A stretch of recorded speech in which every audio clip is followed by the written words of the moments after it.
suivre Tech Tips, une série d'interviews où l'on parlera de stratégies qui pourront vous permettre de booster votre business et comprendre le milieu entrepreneurial et professionnel. Alors, pour ce premier numéro, nous allons parler d'un point très important à prendre en compte lorsque vous créez votre startup, à savoir la scalabilité. Donc, littéralement traduit, scalabilité veut tout simplement dire passer à l'échelle. Et pour parler de ça, nous avons comme invité le fondateur de la plateforme d'apprentissage en ligne Tagat, Babacar Lo. Merci d'avoir accepté notre invitation, Babacar. Merci de m'avoir invité. Non, je suis très contente même si je ne le mérite pas. Non, je suis très contente de t'accueillir pour ce premier numéro, franchement. Du fond du cœur, merci. Alors donc, avant d'entrer dans le vif du sujet, j'aimerais que tu nous parles un peu de Tagat. C'est quoi exactement Tagat et c'est destiné à qui? Alors, Tagat est une plateforme qui fournit un peu des logiques de formation en blended learning et en deep personalized learning. Notre vision, c'est qu'on est à une époque où il est aujourd'hui possible de fournir à 50 personnes des formations adaptées à leur profil. C'est que c'est pas parce que 50 personnes veulent se former en marketing que par exemple on doit leur fournir exactement le même contenu. Donc là on parle de deep personalized learning. Là on est à nos débuts. Et on parle à un peu toute personne qui cherche à se reconvertir ou qui cherche effectivement à étoffer son profil avec notamment des armes supplémentaires. Et pour ça, on a conçu un catalogue de certificats. Donc aujourd'hui, on fournit notamment des certificats professionnels en digital marketing, en contract management, en pratique fiscale, UX design, etc. Et la finalité étant par exemple pour un RH qui a déjà son master et qui notamment gère dans une boîte où il n'y a pas de spécialiste à la fiscalité, de rajouter par exemple un certificat en pratique fiscale. On fournit aussi des services de digitalisation de process, de plans de formation au sein des entreprises en fournissant les solutions LMS et LCMS, donc Learning Management System et Learning Content Management System. L'optique étant de faciliter la création de contenus adaptés pour les entreprises et la diffusion de ces contenus dans des approches mixtes, donc blended, e-learning plus présentiel. Okay. Donc, voici un peu ce qu'on fait. Excellent. Et bien, donc là, je pense qu'on va entrer dans le vif du sujet exactement. Alors, c'est quoi la scalabilité? Alors, vous en avez parlé un peu plus tôt, mais je crois qu'on va aller directement dans le même sens. La scalabilité, aujourd'hui, c'est l'aptitude à pouvoir aller à l'échelle.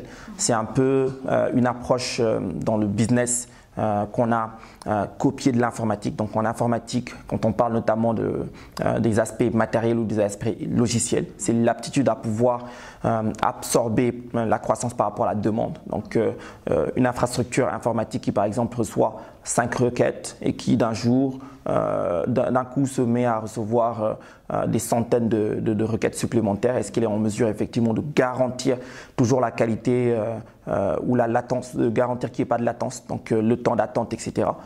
Donc on parle de scalabilité dans ce sens. Et donc dans le business, on a repris le même concept pour désigner l'aptitude d'une entreprise à pouvoir passer à l'échelle, donc à croître, mais en garantissant notamment la rentabilité, que la rentabilité ne se baisse pas. Donc on croît, on grandit tout en garantissant un ratio de rentabilité stable. Et toujours la qualité aussi sur le produit, sur les produits fournis. Et c'est très important effectivement d'évoquer ça parce que si par exemple je fais du Tiakri et que je veuille, par exemple je fais 5 Tiakri par jour que je vends à mes voisins, ça va, 5 Tiakri par jour, ça peut aller. Admettons que je vais passer à 100 000 Tiakri pour peut-être en vendre sur tout le territoire. La scalabilité, c'est justement cette aptitude à pouvoir garantir que la qualité de mon Tiakri que je faisais pour 5 personnes ne baisse pas maintenant que je suis passé à 100 000 personnes et que je puisse toujours fournir cette qualité de Tiakri dans les délais de livraison que je fournissais à 5 personnes et que maintenant que mon chiffre d'affaires a augmenté, maintenant que je suis passé à 100 000 personnes, que le ratio de rentabilité justement ne baisse pas. Donc effectivement, vous avez parfaitement raison d'évoquer cette nécessité de garantir aussi la stabilité par rapport au produit. Tout à fait. Alors donc sachant qu'une start-up est, on va dire, une entreprise naissante qui cherche un business model viable, est-ce que tu penses qu'il serait possible dès le départ d'avoir un business model scalable? Alors en vérité, il faut y penser dès le début. Si on essaie effectivement de modifier un business model pour le rendre scalable après avoir existé, c'est beaucoup plus complexe que si on y a pensé dès le début. Et donc si on a structuré la startup autour d'une autre approche. Parce que quand on parle notamment de scalabilité, les process vont être très importants. Que ce soit de par la logique d'automatisation, mais tout simplement de par les différents acteurs qui peuvent intervenir. Donc quand on est une startup et que justement la scalabilité qui va être un argument non négligeable par rapport on va dire à la survie de notre entreprise à l'international ou même à l'échelle nationale. C'est important d'y penser dès le début. Donc on conçoit effectivement la start-up en pensant à cette approche de monter à l'échelle. Est-ce que je vais pouvoir encaisser effectivement le choc de la croissance? Est-ce que je vais pouvoir monter à l'échelle tout en garantissant effectivement cette qualité de service ou cette qualité effectivement des produits que je fournis? Ok, d'accord. Et pourquoi est-ce que c'est important pour une start-up d'avoir un business model scalable? Alors, pour plusieurs raisons. On peut en citer quelques. Alors, le premier qui me vient à l'esprit, c'est notamment les investisseurs. C'est que quand on est une start-up, on cherche aussi à lever des fonds. Et pour un investisseur, la question de la rentabilité va être drastiquement importante. Donc, quand on parle de rentabilité, encore une fois, il y a fréquemment des confusions qui se font entre chiffre d'affaires et rentabilité. Par exemple, pour peut-être un non-initié, une entreprise qui fait 30 millions de chiffre d'affaires se porte certainement mieux qu'une entreprise qui en fait 6 millions. En termes effectivement de rentabilité, alors que ça peut ne pas être vrai dans l'absolu. Alors, l'optique étant, si j'ai 1000 francs de chiffre d'affaires, donc 1000 francs CFA de chiffre d'affaires généré, mais que pour produire 1000 francs de chiffre d'affaires, je dépense 900 francs, une entreprise qui fait 500 francs de chiffre d'affaires et qui dépense 100 francs pour faire 500 francs est beaucoup plus rentable. Et pour un investisseur, cet élément est très important. Donc, lorsque je suis une start-up et que je montre que je peux croître et garder effectivement un ratio de rentabilité très intéressant, j'attire des investisseurs. L'autre élément, c'est notamment cette aptitude à pouvoir fonctionner. C'est qu'une entreprise qui peut par exemple fonctionner avec 5 clients ou fonctionner avec 1000 clients sans qu'il y ait d'impact dans son fonctionnement est beaucoup plus intéressante et beaucoup plus viable ou en tout cas beaucoup plus apte à en tout cas être viable que peut-être une entreprise qui à chaque fois qu'il s'agira de monter à l'échelle va un peu souffrir, voire même agonir et peut-être survivre parce que peut-être elle n'a pas été conçue ou elle n'a pas été pensée depuis le début dans cette approche. Et c'est vrai que dans nos pays, peut-être que l'écosystème joue beaucoup, mais c'est vrai que je ne connais pas de start-up ou tout simplement d'entreprise qui puissent être qualifiées de scalable. Mais j'espère justement que de plus en plus, les entrepreneurs vont penser à ces éléments parce que la bataille à l'international est d'autant plus rude que l'impact éthique a fait que les frontières sont supprimées. Airbnb ne s'est pas véritablement implanté au Sénégal, mais Airbnb impacte dans l'économie touristique et hôtelière au Sénégal.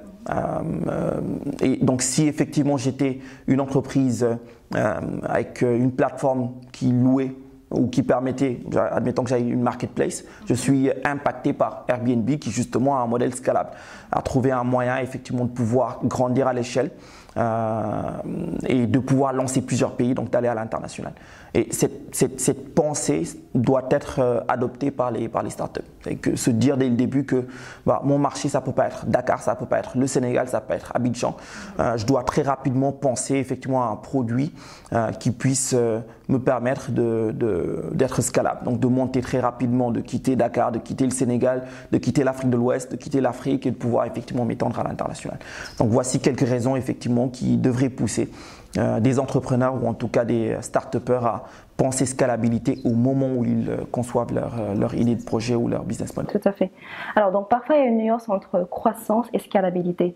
Est-ce qu'une entreprise ou bien une start-up qui croît est forcément scalable? Alors il y a une nuance à poser parce qu'il y a une corrélation indéniable. On ne peut pas parler de scalabilité sans parler de croissance, mais par contre la croissance n'est pas égale à la scalabilité. Je peux être une entreprise qui croît, par exemple je peux avoir un chiffre d'affaires qui croît d'année en année. sans pour autant être scalable.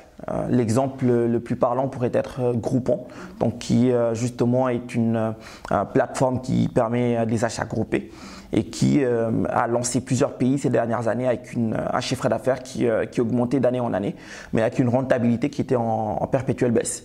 Et ça, justement, c'est un exemple de croissance qui ne garantit pas justement le maintien du ratio de rentabilité. Donc, c'est une entreprise qui croît, mais plus elle croît, moins elle est rentable. Et donc, il y aura un moment où forcément il y aura un break. C'est que voilà, c'est la faillite qui va se produire. Et c'est d'ailleurs la plus grosse problématique parce que croître, c'est difficile. Croître, c'est un choc. Et l'aptitude à encaisser ce choc, c'est un peu ça la scalabilité. Donc, on doit croître lorsqu'on est une start-up. Il faut qu'on puisse croître. Maintenant, il faut qu'on soit organisé en termes de ressources, en termes effectivement d'organisation des process, en termes de culture, de sorte à ce qu'on puisse encaisser effectivement les différentes étapes de croissance, les différentes échelles de croissance. Et donc, la croissance n'est pas égale à la scalabilité, mais la croissance est nécessaire pour qu'effectivement on puisse parler de scalabilité parce que l'optique c'est de croître et de pouvoir passer différentes échelles. Tout à fait, tout à fait. Et là, juste pour finir, est-ce que tu penses que toutes les startups peuvent être scalables? Alors, il y a des secteurs dans lesquels ou des types de prestations où on sera beaucoup plus difficilement scalable. Si par exemple on fournit des services, ça va être beaucoup plus compliqué effectivement d'être dans la scalabilité. Il y en a qui vont dire que service n'est pas égal à scalable. Si on est dans les services, c'est qu'on ne peut pas être scalable. Si je suis par exemple un coiffeur, j'ai un salon de coiffure, je suis seul, je peux faire 10 têtes par jour. Si je veux augmenter mon chiffre d'affaires et faire 20 têtes par jour, il me faudra 2 personnes. Mais 2 personnes, c'est 2 fois plus de ressources. Donc, je vais devoir notamment dépenser plus. Et donc, ça impacte automatiquement sur la rentabilité. Ça veut dire que pour faire 20, j'impacte effectivement sur mon mode de fonctionnement, sur les process et sur mes activités. Donc, je ne suis pas en mesure de croître tout en garantissant effectivement le même ratio de rentabilité. Et c'est pour ça que généralement, on oriente les startups qui veulent devenir scalables à plus penser produit. Donc, comment est-ce que je peux structurer un produit de sorte à… Si par exemple, je veux faire, admettons, des plats cuisinés et monter à l'échelle, peut-être qu'il va falloir que je puisse m'organiser de sorte à recruter de façon automatique et sans pour autant que ça soit forcément les employés des personnes qui vont pouvoir faire ces plats cuisinés et que je puisse par exemple le faire à l'international. Donc en ayant un label ou en ayant notamment une plateforme qui va permettre un peu le recrutement de ces cuisiniers et aussi le recrutement de personnes qui peuvent avoir besoin de ces plats cuisinés. Mais en somme, ce qu'il faut, c'est proposer plutôt un produit ou penser plutôt produit, même si aussi on peut avoir des approches où une partie peut être scalable et une autre partie ne pas l'être. Et donc ça, c'est des réflexions à poser par les fondateurs, notamment de la startup. Qu'est-ce qu'on veut faire, quels sont nos objectifs, et sur cette base un peu déterminer la logique de conception du produit pour pouvoir être scalable.